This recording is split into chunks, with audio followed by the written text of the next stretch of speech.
اعوذ باللہ من الشیطان الرجیم بسم اللہ الرحمن الرحیم سلام اللہ علی بقیت اللہ الاعظم۔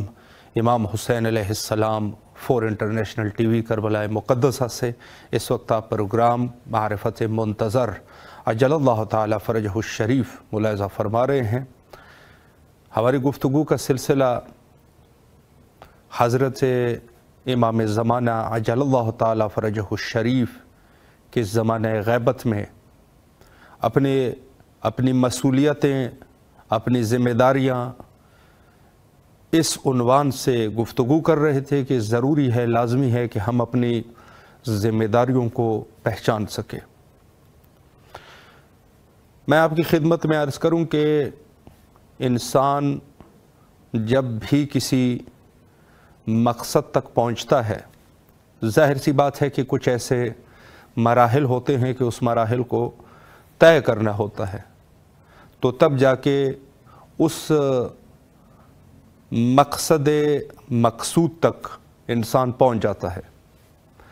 ظاہر سی بات ہے کہ اگر انسان اپنے وقت کے امام حضرت امام زمانہ عجل اللہ تعالی فرجہ الشریف کے ساتھ اگر اس کا قرب حاصل کرنا چاہے تو یقیناً انسان کو کچھ نہ کچھ، کسی نہ کسی مراحل کو طے کرنا ہوتا ہے، چونکہ بغیر مراحل کے انسان اس دنیا میں، آپ مثال لے لیجئے گا، دنیا میں بھی ایسی ہے کہ اگر کوئی دنیاوی امر بھی ہو اس کے لیے بھی مراحل کو طے کر کے انسان پہنچتا ہے، اور ہمارے وقت کے امام کا قرب حاصل کرنے کے لیے یقیناً ضروری ہے اور لازمی ہے کہ ہم اس مراحل کو طے کریں، اور یہ مراحل جو ہے وہ نورانیت کے مراحل ہے، یعنی انسان کے روحانی مراحل ہے کہ جس کو انسان طے کر کے اس مقام تک پہنچ جاتا ہے کہ جہاں انسان کو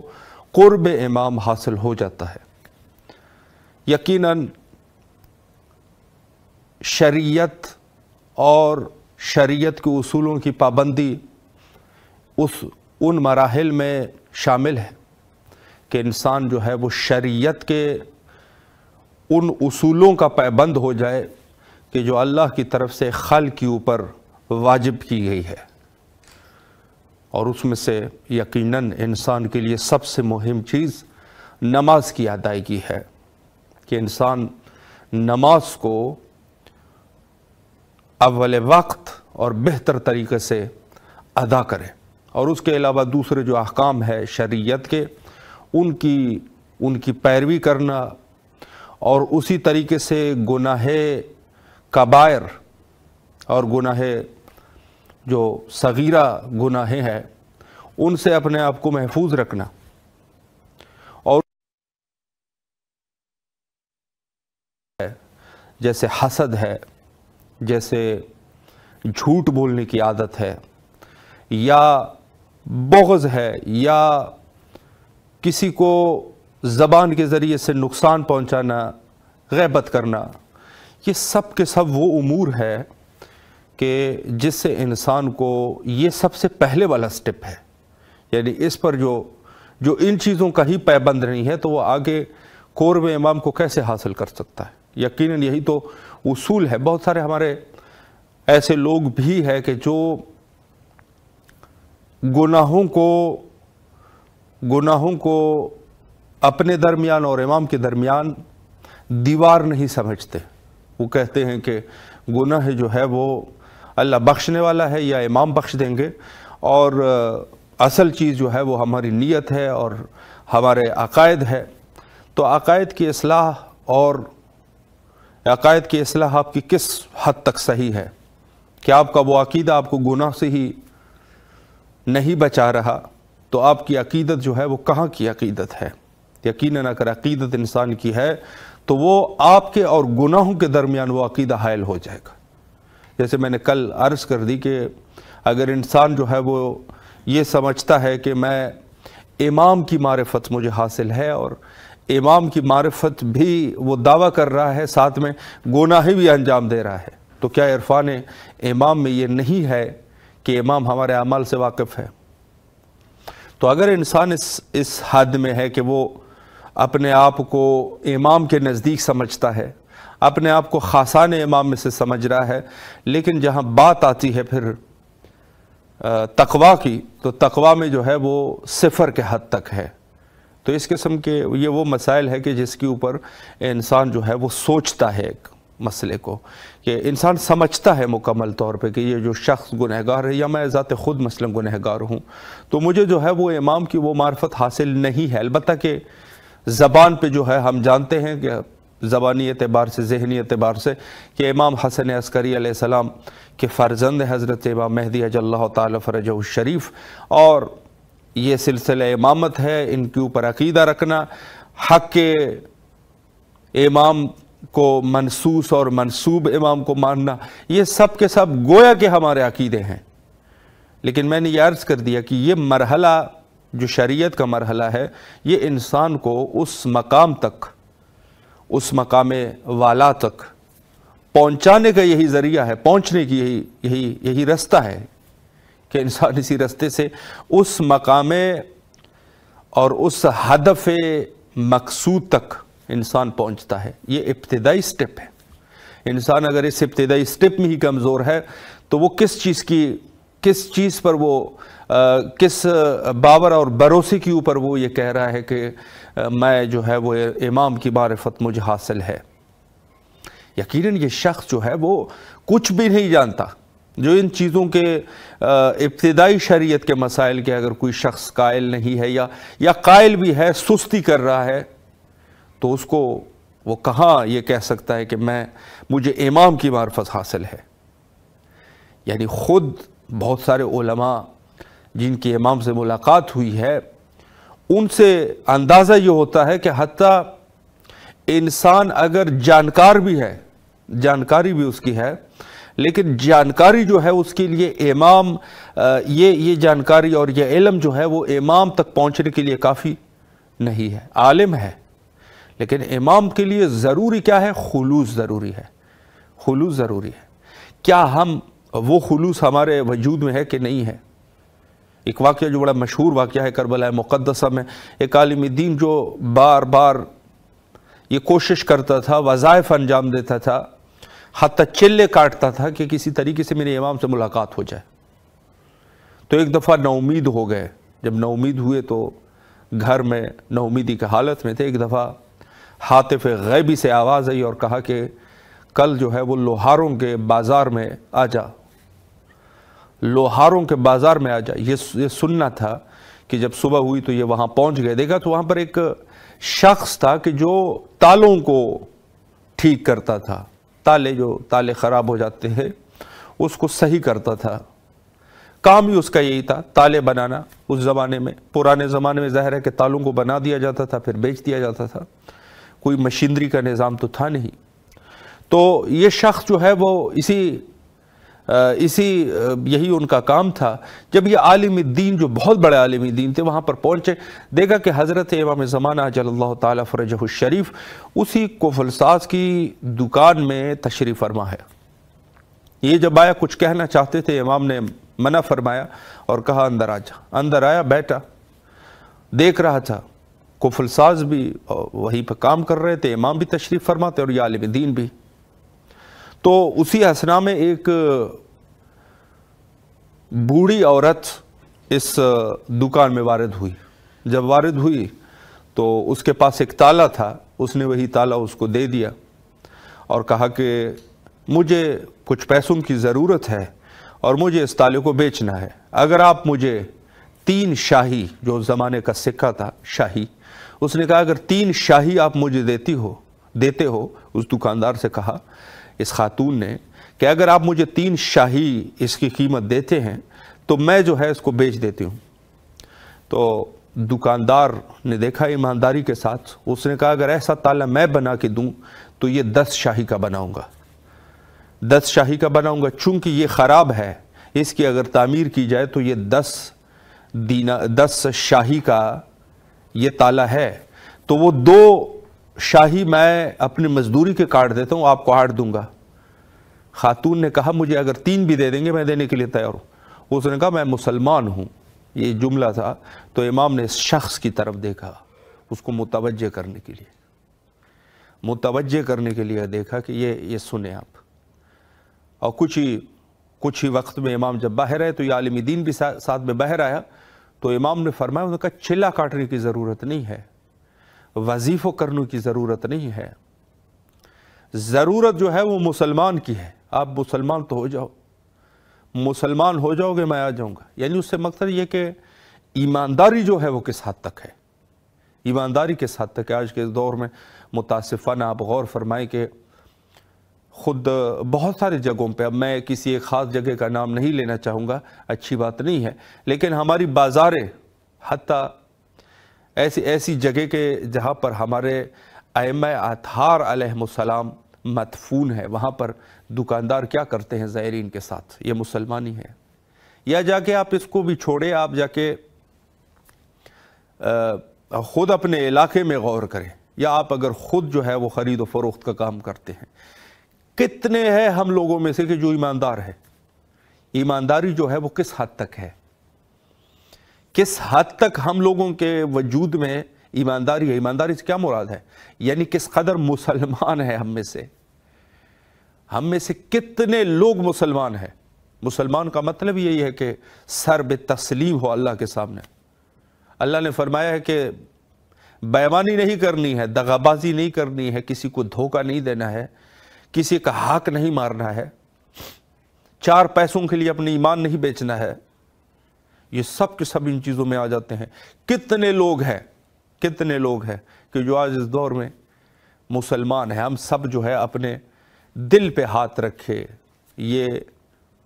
کیا یہ قسم اٹھا سکتے ہیں کہ ہم لوگوں میں مطلقاً پیسے کی، یا دیکھیں ایک چیز ہے، اللہ رزق دینے والا ہے، اللہ رزق دیتا ہے، لیکن کس طریقے سے آپ رزق حصول کر رہے ہیں؟ اللہ دینے والا ہے، ایمان نہیں ہے. یعنی حتیٰ ہم جو ہے وہ یہ کہتے ہیں کہ جو ہماری، میں چونکہ گفتگو مسئولیت کے عنوان سے کر رہا ہوں تو اس میں یہ سب باتیں آ جاتی ہے، کوشش کرتا ہوں کہ اپنے موضوع سے نہ ہٹوں اس مختصر وقت میں. لیکن عرض یہ ہے کہ اصل چیز یہ ہے کہ ہم لوگوں نے بڑا آسان لے لیا ہے مسئلے کو. یعنی حتیٰ جو یہ واقعہ میں نے سنایا کہ انسان کو مسلمان ہونا چاہیے، مسلمان ہو جا، میں خود آنے کے لیے تیار ہوں. وقت کے امام فرماتے ہیں آپ مسلمان تو ہو جاؤ، وظیفہ کرنے کی ضرورت نہیں ہے مجھ سے ملنے کے لیے. ضرورت جو ہے وہ ہے انسان جو ہے وہ سر بے تسلیم ہے کہ نہیں ہے، مسلمان ہے کہ نہیں ہے.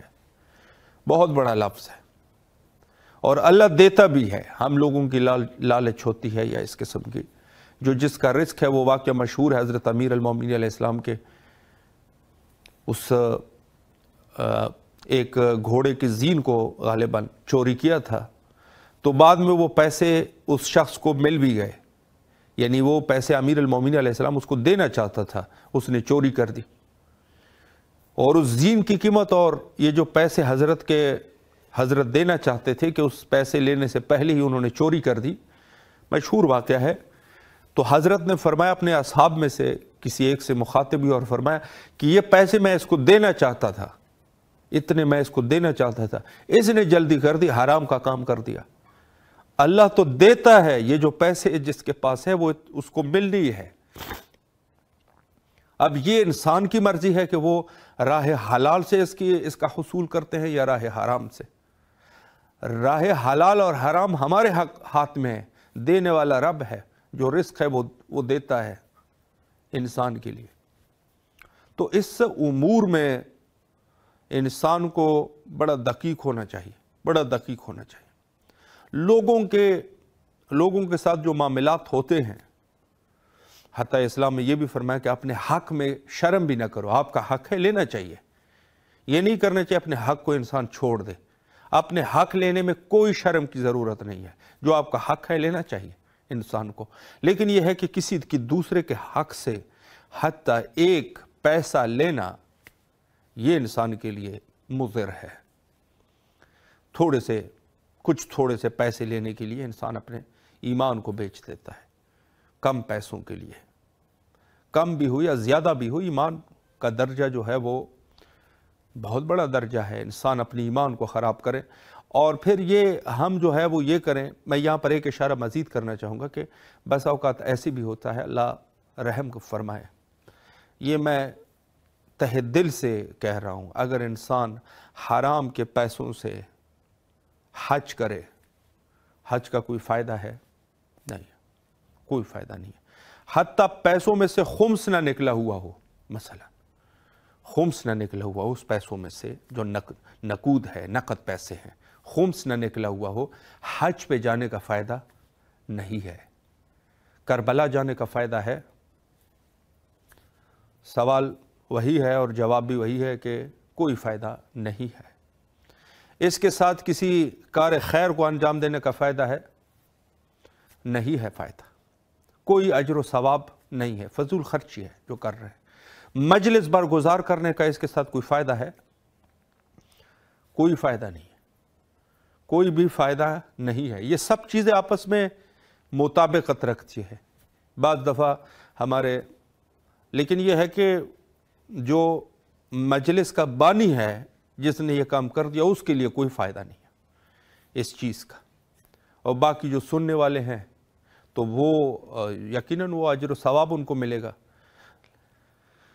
مراد یہ ہے کہ ہم لوگوں میں اگر ایمانداری کا، جو میں یہ مالی اعتبار سے عرض کر رہا ہوں، کہ اگر ہم لوگوں میں ایمانداری کا سلسلہ نہ ہو تو اعمال جو ہے اس کا تو فاتحہ پڑھا جا چکا ہے، اس کا کچھ بھی نہیں بچا، کوئی عمل جو ہے وہ قابل قبول نہیں ہے اگر عمل صحیح نہیں۔ حرام کا پیسہ دو طریقے، ایک دفعہ آپ نے کسی کا حق مارا ہے، چوری کی ہے۔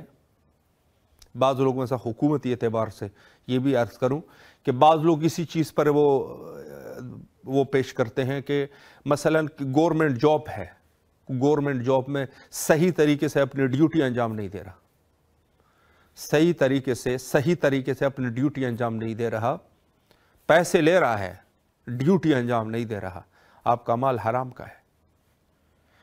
دوسرے کسی ایک کام میں آپ ہے، کسی نے آپ کو رکھا ہوا ہے، مثلا کسی دکان میں رکھا ہوا ہے، فیکٹری میں رکھا ہوا ہے، وہاں آپ کام کر رہے ہیں، اس نے کہا ہے 8 گھنٹے کام کرنا ہے، آپ 7 گھنٹے کام کر کے نکل جاتے ہیں۔ یہ جو 1 گھنٹہ بچ گیا یہ حرام ہے۔ دقت ہونی چاہیے، مومن کو دقیق ہونا چاہیے مسائل کے اندر۔ بعض لوگ مزید استدلالات شروع کر دیتے ہیں، ہم مثلا کفار کے ملک میں ہیں، منافقین ہیں، وہاں پر تو کر رہے ہیں یہ کام۔ کافر منافق کی بات نہیں ہے، بات اپنے وجود کی ہے۔ وہ کافر منافق کو آپ چھوڑ دیجئے گا، وہ کافر منافق بھی تو آپ کو پیسے دے رہا ہے نا، پیسے آپ کو دے رہا ہے۔ وہ کافر ہے، منافق ہے یا جو بھی ہے، آپ کو پیسے دے رہے ہیں، آپ نے اپنا خیال رکھنا ہے۔ کسی کافر کا بھی کام کر رہے ہیں، اس کو حلال کر کے کام کریں۔ حضرت امام زمانہ جل اللہ تعالی فرجہ الشریف کے ظہور کے لیے نورانی و روحانی طریقے سے آمادگی کے یہ اصول ہے کہ کم از کم انسان جو ہے وہ مسلمان ہو۔ جب انسان اگر مرے تو کم از کم حالت اسلام میں اس کا روح پرواز کر جائے۔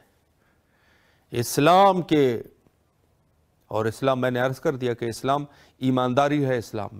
اسلام میں بے ایمان آدمی جو ہے وہ اسلام میں نہیں ہے، اس کا کوئی تعلق نہیں ہے۔